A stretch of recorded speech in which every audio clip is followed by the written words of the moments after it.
Last year, I reviewed the Whirlwind FX Element keyboard. Forgot the name for a second there. It is a full-size keyboard that had this special lighting integration through software that you'd install on your computer. You could use it in crazy ways to sync up with what's displayed on your screen to basically mirror that effect on the RGB of the keyboard. It was pretty cool and pretty unique at the time. I understand there are other softwares nowadays that can do similar things, but I had never seen anything done quite the way Whirlwind FX did it with their software and the Element. Jump forward to now when Whirlwind FX has introduced their newest keyboard, the Whirlwind FX Atom.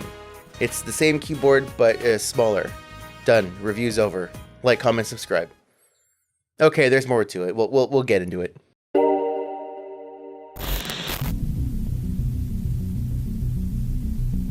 Now, I do joke when I say that this is basically the same keyboard but smaller. It's actually quite different. In fact, aside from the built-in lighting integration through Whirlwind software, it is a very different keyboard indeed. The Element had Kale switches, while this has Gateron switches. You can get it in either Gateron red, blue, or brown. I have the Gateron reds on this keyboard. The keycaps are double shot shine through ABS. They do have a somewhat of a texture to them. If I recall correctly, the Element keycaps were, I don't know if they were PBT or what they were, but they were really weird to me. They were kind of smooth and somewhat glossy. They were very different from these keycaps here, and I think these keycaps are a little bit better. Over the past couple years, when it comes to hardcore PC gamers, you don't want a full-size keyboard. You usually want something more compact, which is why 60% keyboards have become so popular. And sure enough, the Atom is a gaming keyboard through and through. It's simple, it has a compact 60% layout, it's got secondary layers like a function row, media controls, etc. There are side printed secondary legends to help not overcrowd the typeface on the front, which I think looks a lot better than just shotgun blasting a bunch of ink all over the keycaps. I don't prefer the floating key design personally. I used to kind of like it, but I've sort of gotten more used to the higher profile cases. But I think on this keyboard it at least looks clean. Everything's kind of square and symmetrical. It lines up really nice. I think it looks good. Having an all black keyboard like this, but then seeing the white plate stick out underneath the keycaps is a little jarring. Kind of looks like a big Oreo in my opinion, but I do understand that the purpose of the white plate is to help better reflect the lighting of the RGB, which is the main point here, so you gotta kind of do what you gotta do to make it work. Personally, in my opinion, this could have been made a little bit better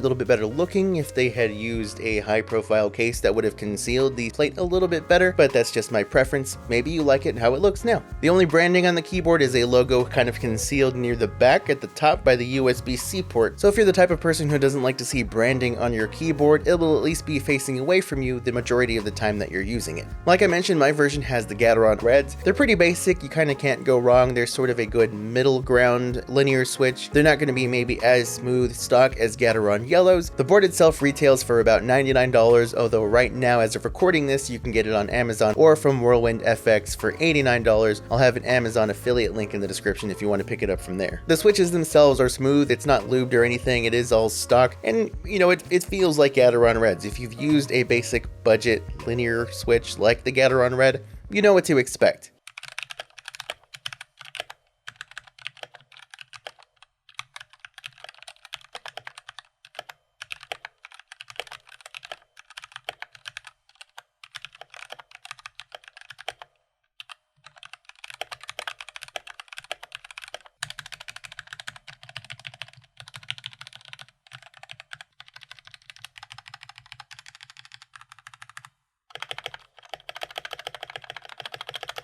It's a little high-pitched sounding, especially with the ABS keycaps. Personally, I always prefer to have PBT keycaps when it comes to like a stock keyboard like this. Anytime I can, I change out keycaps to PBT if I have the option. And with the standard 60% layout on the Atom, changing out keycaps is going to be pretty easy. The stabilizers are nothing to write home about. They have lube on them. You can see when you take off the keycaps that they are pre-lubed. I feel like I say this with most reviews that I do, but they're not the worst stabilizers. I've definitely had worse, especially with keyboards like the SK61, but they're also a little rattly. This is a soldered board, so you can't just take the stabilizers out and mod them or lube them properly like you might want to. But if you do have the knowledge and the tools of how to properly lube them without desoldering, you might want to try that if the rattling bothers you. But the Atom is not the only new new thing from Whirlwind FX. The geniuses at Whirlwind FX decided, hey, what if we take this cool software that we use with our keyboards and make it bigger? Let's expand it and let's bring all these other brands into the fray. And the answer is SignalRGB. SignalRGB allows you to sync up your entire setup,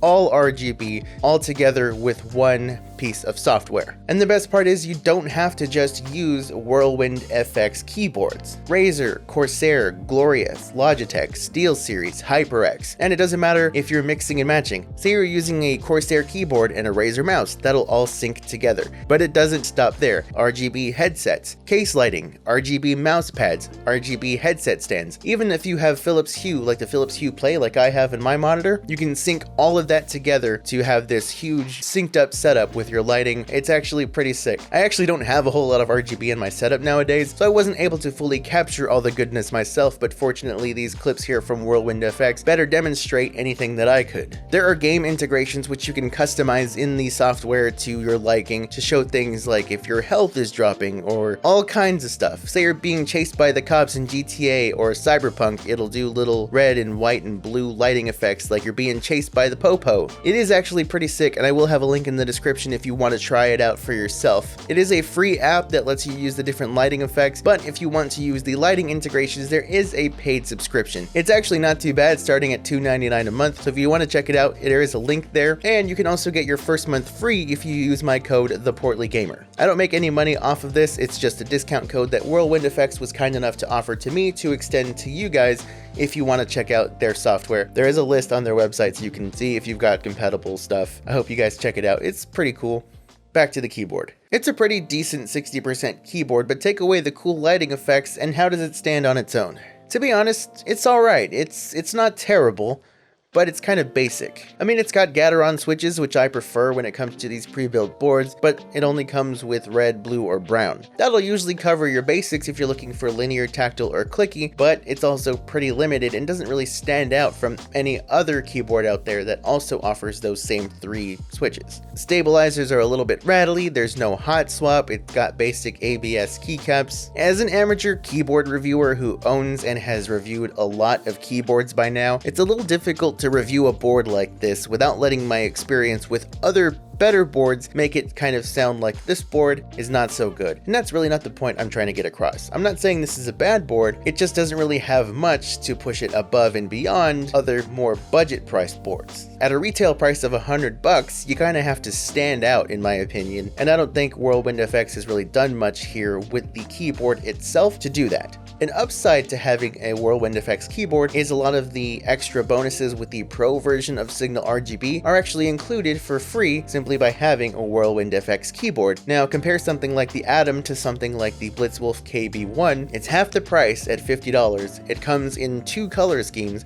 it has built-in arrow keys, and it has Bluetooth. And that's not to mention the fact that the Blitzwolf has pretty good stock stabilizers. I didn't do anything to those. I mean, you may not get the integrated lighting effects, and this is not compatible with SignalRGB as of right now. So maybe if you do care about the RGB that much more, you want to go for something like the Atom, but if not, say you don't want to spend that much money, it's not as enticing to go with something like the Atom. Alright, if it sounds like I'm being a little harsh, it's really not my intention. Again, I'm not saying that the Atom is a bad keyboard. I'm basically trying to drive home the point that if you don't really care about RGB, you probably don't want to look at the Atom anyway. It would just be nice if they did one thing, just one thing to the board itself to make it stand out, to make it a little bit more enticing versus the competition. You know, make it a 65% board. Copy the layout of the Blitzwolf if you can legally and give us the arrow keys. Even offer Gateron yellow switches. Just add that one more switch option and this board would sell. But all that said, the whole point I'm making here is